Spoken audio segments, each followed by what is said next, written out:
கானல் வரி காதை.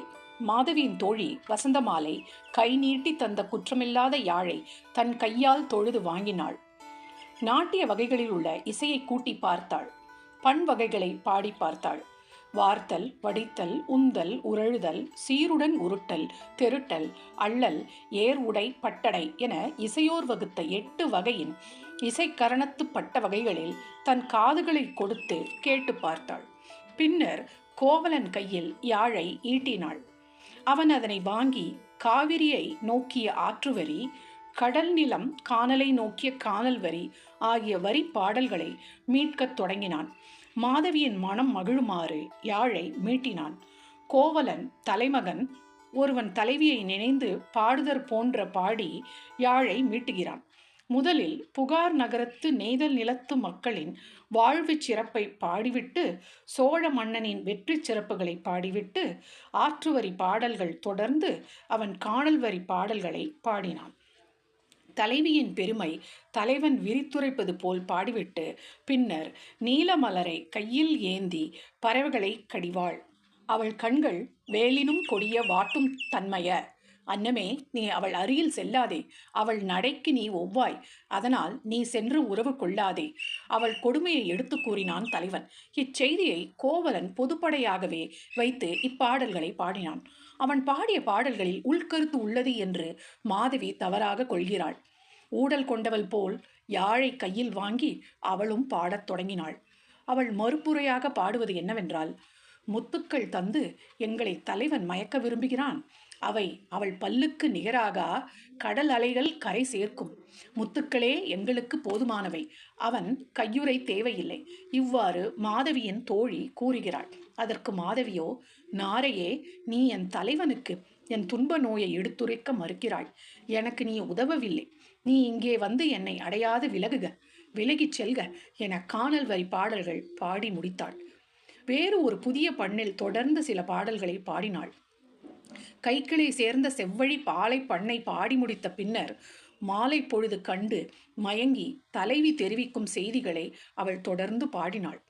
தலைவன் கொடுமை செய்துவிட்டது போல் கருத்தமைந்த பாடல்கள் கோவலனை வருத்தமுற செய்தன. கானல் வரி பாடலை யான் பாடினேன். அதில் யான் எந்த குறிப்பையும் புகுத்தவில்லை. இவள் இவற்றை மாற்றாக கருதி குறிப்பு தோன்ற பாடிவிட்டாள். பொய் பல கூட்டி உரைத்தாள் இவள் என கருதி மாதவியை வெறுத்தான். உறவை முறித்தான். ஒன்றாய் வந்த இவர்கள் தனித்தனியே பிரிந்து சென்றனர். வேனில் காதை. இளவேனில் காலம் வந்தது. தென்றல் இசை கூட்டியது. குயில் பாட்டு கேட்டது. தலைவன் தலைவி காதலோடு இன்புற வாழும் காலம் இது. கானல் வரி பாடலால் கோவலன் ஊடல் கொண்டான். மாதவி தன் வீட்டு மேல் மாடியின் படுக்கையில் அமர்ந்திருந்தாள். யாழை கையில் எடுத்து இனிய பண் பாடினாள். பிழையில்லாமல் 14 நரம்புகளை கொண்ட கோவை யாழ் அது. உழை இசை நரம்பை முதலிலும் கைக்கிளை இசை நரம்பை இறுதியிலும் இருக்கும்படி கட்டினாள். இணை, கிளை, பகை, நட்பு ஆகிய 4ம் இணைந்து வருமாறு இசைத்தாள். தாழம்பூ மடலில் அவள் ஓலை எழுதினாள். அந்த ஓலையுடன் பல்வகை மலர்கள் கட்டப்பட்டிருந்தன. கோவலனுக்கு செய்தி வரைந்தாள். பித்திகை என்னும் சாதி மல்லிகை மொட்டு கொண்ட எழுத்தாணியால் செம்பஞ்சு குழம்பாலான மையால் அதனை எழுதினாள். தன் தோழி வசந்தமாலையிடம் கொடுத்து கோவலனுக்கு எடுத்துச் சொல்லி அவரை இங்கு அழைத்து வருக என்றாள். வசந்தமாலை உணவு பண்டம் விற்கும் கடைத்தெருவில் இருந்து கோவலனிடம் கொடுத்தாள். கோவலன் அதை வாங்க மறுத்துவிட்டான்.